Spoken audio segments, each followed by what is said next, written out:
शादी के बाद मेरे यहाँ 3 बेटियां पैदा हुई। चौथी बार जब मैं पेट से हुई तो मेरी सास ने कहा, इस बार अगर तुझे बेटी हुई तो मैं तुझे घर से निकाल दूंगी। अपनी सास के इस बात से मैं बहुत परेशान रहती और दिन रात भगवान से बस यही दुआ करती कि हे भगवान, मुझे भी एक बेटा दे दो।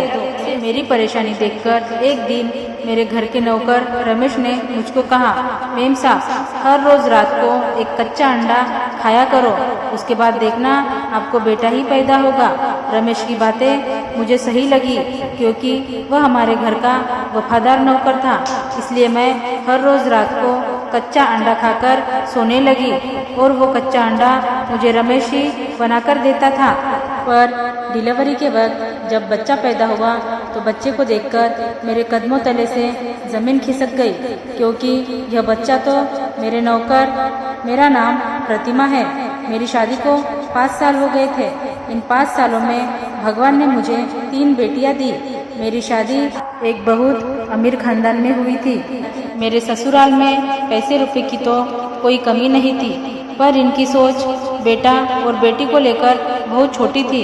इन्हें अपने घर का वारिस चलाने के लिए एक बेटे की जरूरत थी। भगवान ने मुझे 3 बेटियां दी थी, पर इन लोगों को बेटा चाहिए था। कहा जाता है कि लोगों की उम्मीदें औरतों से कभी खत्म नहीं होती। पहले अच्छी पढ़ाई करो, फिर अच्छी शक्ल सूरत है कि नहीं, उसके बाद उसकी शादी करवा दी जाती है और शादी के बाद लोग पूछने लगते हैं कि माँ बनी कि नहीं, और अगर माँ बनी तो बेटे की माँ बनी है या बेटी की, और अगर बेटी हुई तो बेटा क्यों नहीं हुआ। औरत की तो सारी जिंदगी यही सब करते और सुनते गुजर जाती है। शादी के बाद भगवान ने मुझे 3 बेटियां दी थी। मैं अपनी बेटियों से खुश थी, पर मेरे सास ससुर और मेरे पति को बेटा चाहिए था। यह लोग मेरी बेटियों से बिल्कुल खुश नहीं थे। यह लोग कहते थे कि अगर बेटी हुई है तो इस घर में बेटा भी होना चाहिए, तभी तुम्हारी बेटियों का और तुम्हारा मान सम्मान इस घर में रहेगा। बेटा ना होने की वजह से मुझे ससुराल में कितना कुछ सहना और सुनना पड़ता। इस घर में एक नौकर था जिसे लोग रमेश नाम से बुलाते थे। एक वही था जो मेरे दुख दर्द को समझता था। जब मैं दुखी होती तो वह मुझसे समझाते हुए कहता, मेम साहब, चिंता मत करिए, अगर आपको बेटी हुई है तो बेटा भी होगा, बस सब्र करिए और भगवान पर विश्वास रखिए। उसकी बातें मुझे अच्छी लगती थी। इस घर में मेरी 3 बेटियों से कोई प्यार नहीं करता सिवाय मेरी सास तो कहती, अगर तुम्हारी बेटियां इतनी ही किस्मत वाली होती तो इनका कोई भाई क्यों नहीं हो जाता। अगर इनका कोई भाई होगा तभी इनका मान सम्मान इस घर में रहेगा, वरना नहीं। अपनी सास और पति के ताने सुनते सुनते मैं भी भगवान से दुआएं करने लगी कि हे भगवान, 3 बेटियों के बाद मुझे भी एक बेटा दे दो कि मेरी बेटियों का मान सम्मान इस घर में बढ़ जाए। 3 बेटियों के बाद मैं फिर से पेट से हुई। मेरी प्रेगनेंसी की खबर सुनकर घर में सभी बहुत खुश हुए, पर सबके मन में डर था कि आखिर इस बार क्या होगा, बेटा कि बेटी। सास के ताने और पति की बातों से मैं बहुत परेशान थी और मैं घर के बाहर कहीं आती जाती तो थी नहीं। मेरे घर में मेरी परेशानियां सुनना तो बहुत दूर की बात थी, और नहीं तो ये लोग तो ताने देकर मुझे बेवजह परेशान करते रहते थे। इसलिए मैं अपने घर के नौकर रमेश से अपने मन की बात कहकर अपना मन हल्का कर लेती थी। एक दिन मैं अपने कमरे में बैठी हुई थी कि अचानक मेरी सास मेरे कमरे में आई और मुझसे कहने लगी, ध्यान से सुनो, अगर इस बार तुम्हें बेटा पैदा नहीं हुआ तो हमें कुछ ऐसा करना पड़ जाएगा जिसकी तुम्हें हमसे उम्मीद नहीं होगी। अपनी सास की इस बात से मैं बहुत डर गई और डरते डरते उनसे पूछा कि आखिर आप लोग मेरे साथ ऐसा क्या करेंगे, यही कि अपने बेटे की दूसरी शादी करवा देंगे। मैंने हाथ जोड़ते हुए उनसे कहा, नहीं, आप ऐसा नहीं कर सकती। मेरी पहले से 3 बेटियां हैं, मैं उन्हें लेकर कहाँ जाऊंगी। और उनके ऊपर क्या असर पड़ेगा कि उनके बाप ने दूसरी शादी कर ली। मेरी सास ने कहा कि अब इसके बारे में मैं नहीं जानती, बस भगवान से दुआ करो कि इस बार तुम्हें बेटा ही हो, कि तुम्हारा और तुम्हारी बेटियों का मान सम्मान इस घर में बढ़ जाए। अपनी सास के इस तरह की बात से मैं हैरान थी कि आखिर वो ऐसा कैसे कह सकती है। वो भी तो एक औरत है। लोग इस बात को क्यों नहीं समझते कि बेटा और बेटी होना इंसान के हाथ में नहीं होता, ये तो भगवान के हाथ में होता है। मेरी सास यह सारी बातें कहने के बाद गुस्से से चली गई। मेरी सास के जाने के बाद मेरे घर का नौकर रमेश मेरे कमरे में जूस लेकर आया।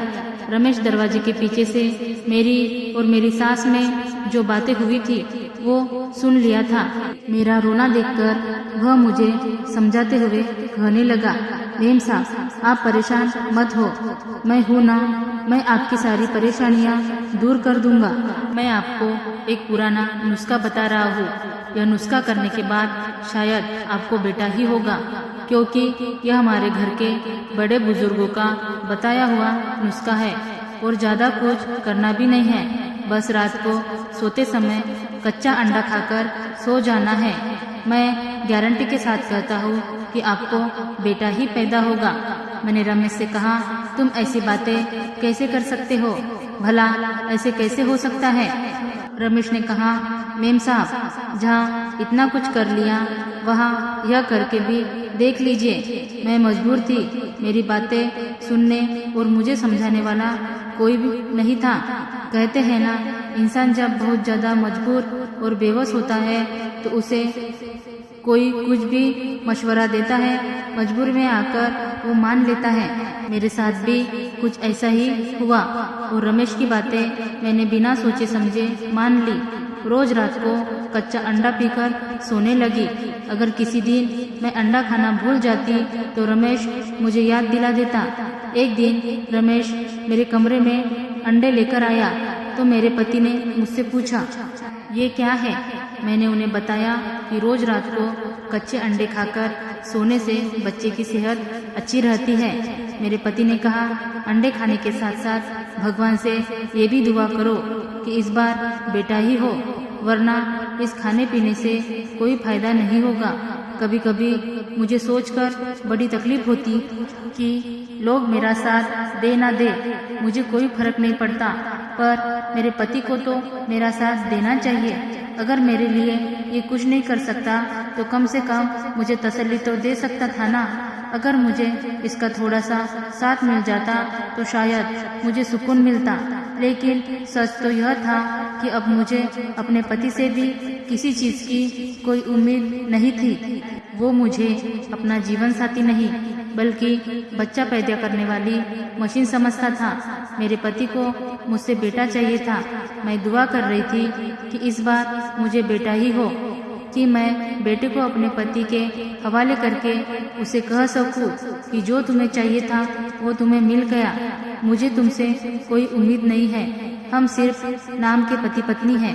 मैं इसी दिन का इंतजार कर रही थी कि मैं उससे कहना चाहती थी कि मेरे अंदर इन 5 सालों में तुम्हारे प्रति बहुत नफरत भर गई है।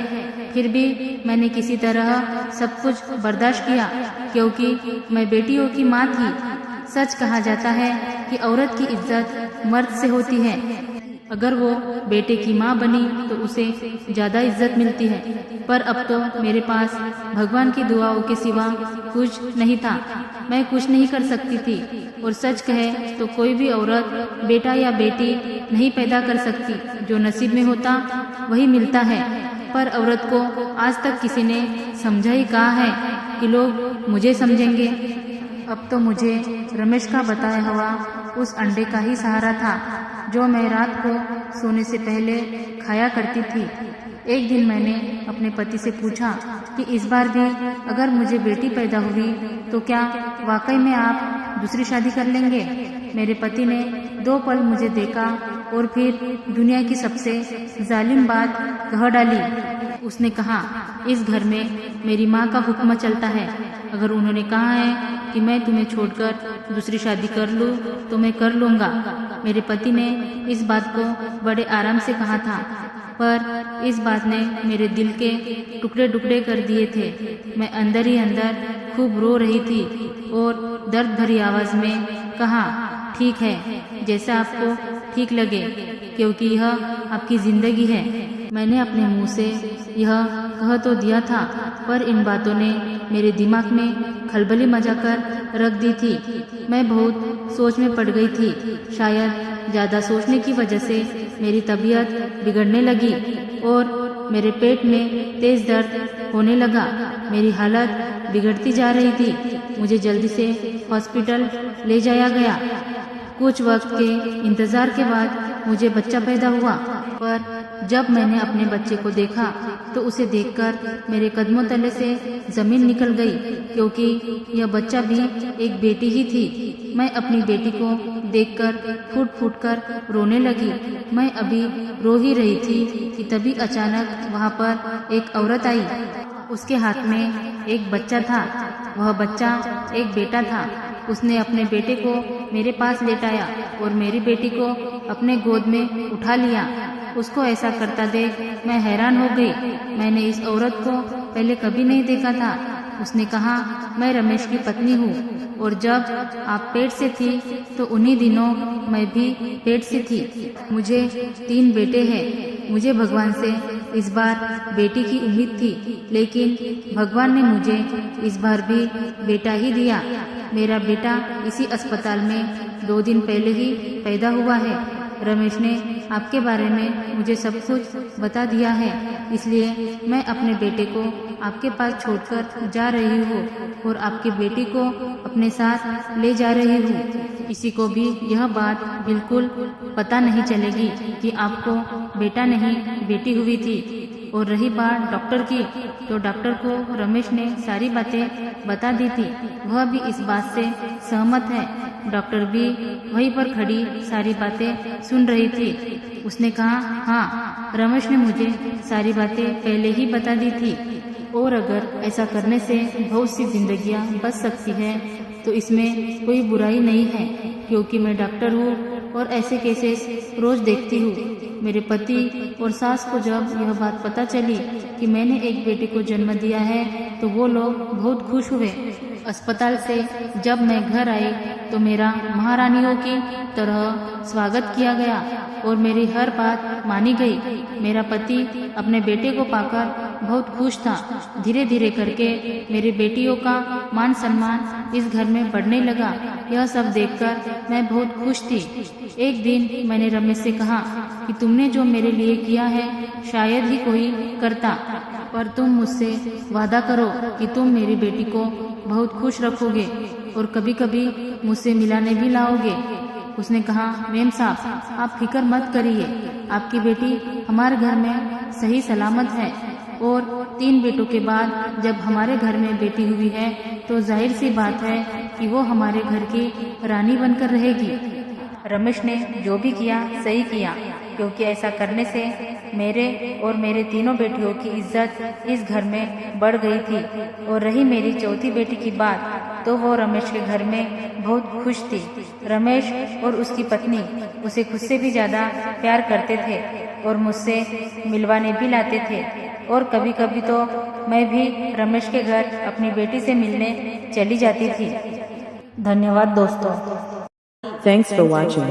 Like, share, subscribe.